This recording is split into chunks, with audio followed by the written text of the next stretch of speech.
Landmine rotations. Now, when performing this exercise, first things first is making sure you've set up the landmine attachment correctly.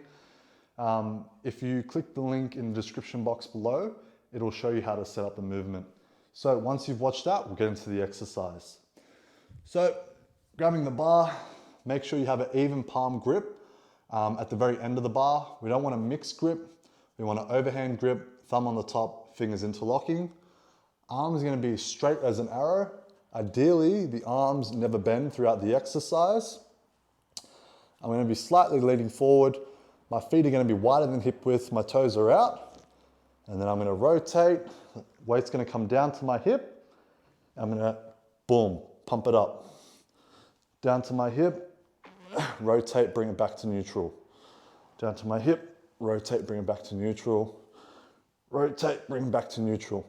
So the key thing you would have noticed is the movement through the torso.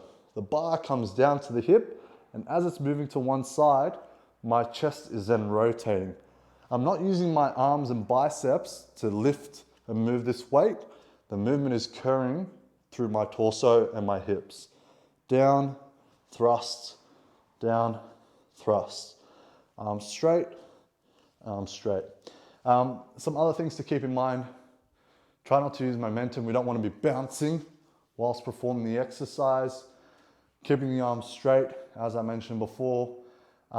Make sure there's a second pause in between as you're alternating. However, you are supposed to do one side at a time. And then once you've done one side, you then do the other side. And then other than that, it's pretty straightforward.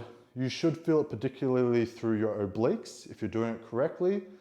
And you just want to focus on that rotation. That's the most important part.